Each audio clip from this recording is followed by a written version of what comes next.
Good afternoon, students.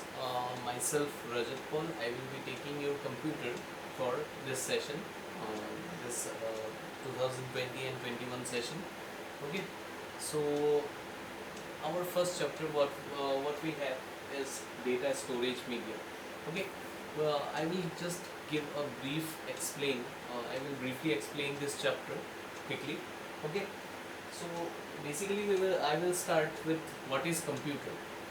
What is computer? As we all know, it is an electronic device which performs various tasks when we give them some instructions. Okay, so computer, it is basically a machine which performs different kinds of tasks. Okay, now uh, a computer is divided into three different parts.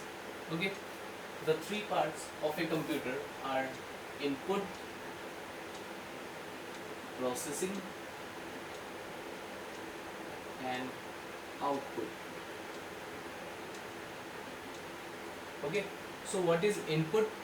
Input is whatever we type or whatever we click or whatever instruction we give to the computer. Okay, and how we do this? We do this through keyboard, mouse, or say we play games with joysticks and all. Okay, now coming to the processing part. What is processing? Processing is basically doing the job, doing the work. Okay, so after we give some input, the computer uh, processes the information. Okay, where does it process? Which device it takes the help of? It takes help of which device? It takes the help of CPU, which is also called as central processing unit. Okay, and whatever result, we get the result in output devices. Now what are output devices? Whatever, suppose we are playing a game, where can we see? We can see it in the monitor, right? Or suppose we want to print something, through which machine will it come out? It will come out through a printer, right? So these are output devices. So output devices include monitors,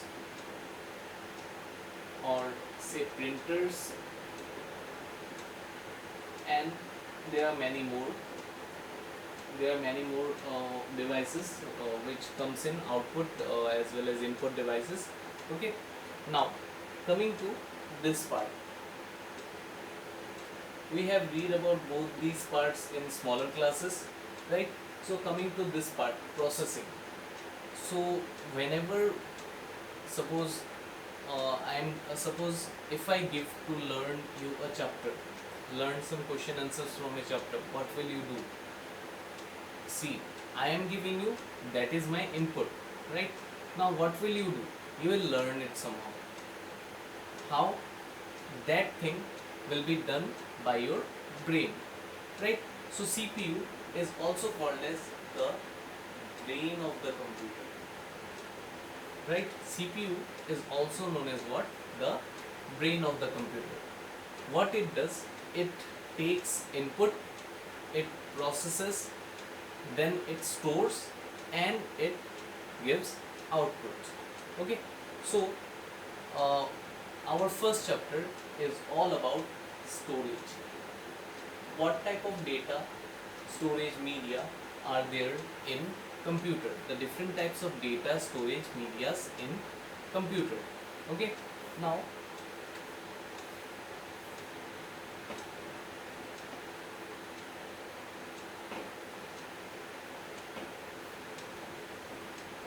I would like to start with memory. So basically, what is a memory? Memory is something which we, suppose if I give you something to learn, you will learn it and keep it in your brain, right? So how much space do you need, right? That is your memory. Okay, the place where you store the data is your memory.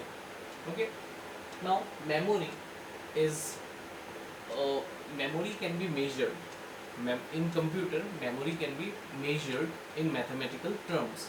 Okay, the smallest unit of memory is called as a bit. It is denoted by a small b. After bit comes nibble. Now, one nibble is equal to 4 bits. If we join 4 bits together, we get one nibble.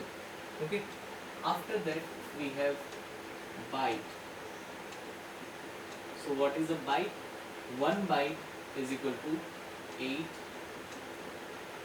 bits. Okay. Now, byte is denoted by capital B. Remember, beat is denoted by small b, byte is denoted by capital B. Remember, 1 byte is equal to 8 bits. After 1 byte, we have 1 kilobyte, that is KB. So 1 KB is equal to 1024 bytes. Okay, or it can also be written as 2 to the power 10 bytes. Okay, after KB comes megabyte, or what we call it is MB. Okay, now suppose you are downloading something from the Play Store, you see this word often, MB. So that is the amount of storage it will need. Okay, so 1 MB is equal to 1024 KB, or it can be written as 2 to the power 20 bytes. Okay, after MB comes GB, also known as gigabyte. Okay, so 1 GB is equal to 1024 MB. Okay, this comes as 2 to the power 30 bytes. Then we have terabyte. 1 terabyte or TB is equal to 1024 GB, or 2 to the power 40 bytes.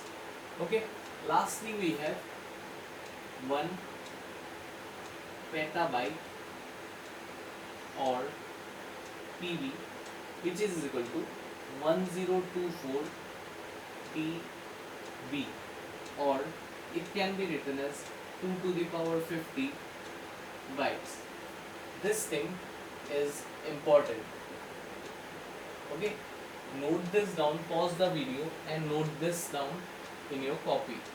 Okay, whatever computer copy you have to make a computer copy and note this down. Okay, now coming to the next topic.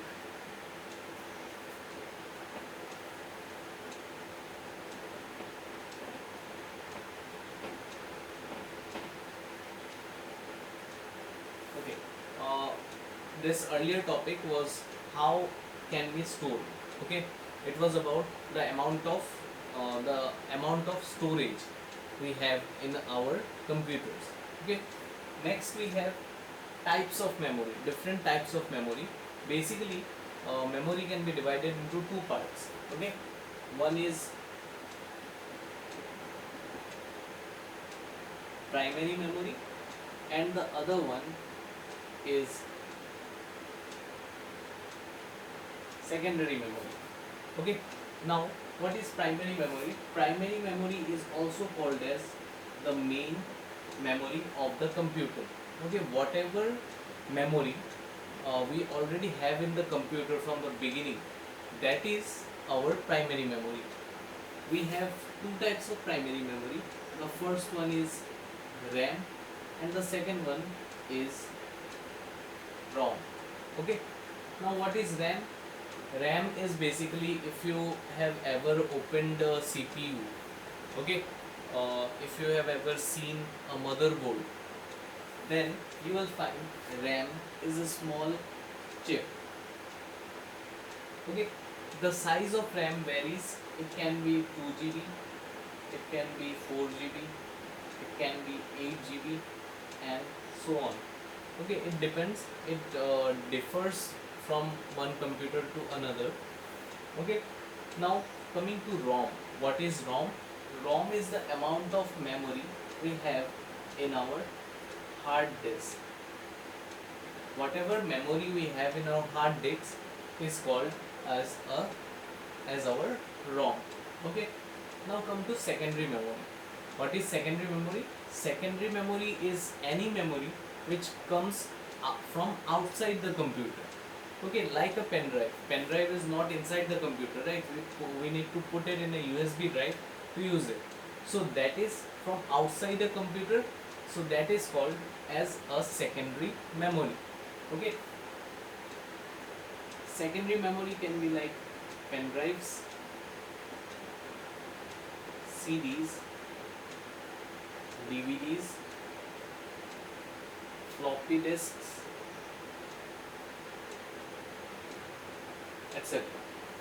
Okay, now I will try to explain what is the RAM and what is ROM. Okay,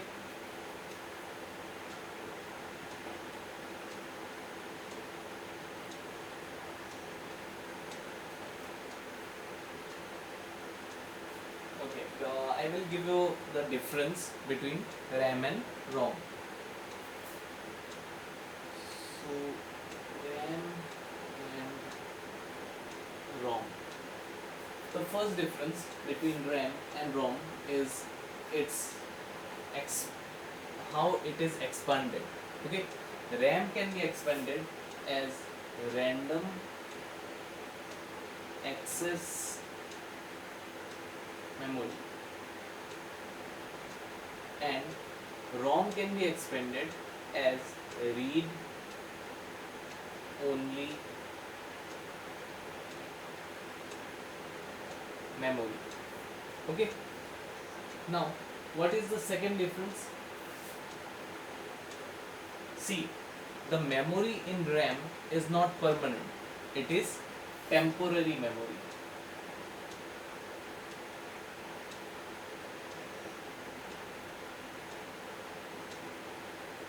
But here in ROM we have permanent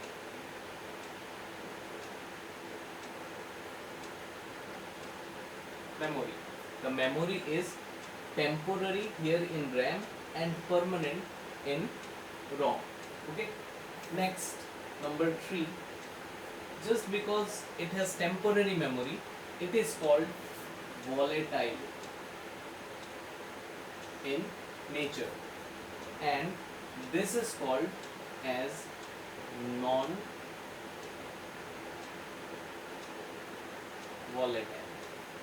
Okay, this is volatile in nature, then that is non-volatile in nature.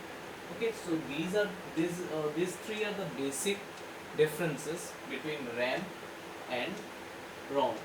Kindly note it down in your copy. Pause the video and note it down. Okay, and that's all for now. I will try to give the question and answers by, I think, Saturday. Okay, just complete this. Okay, thank you.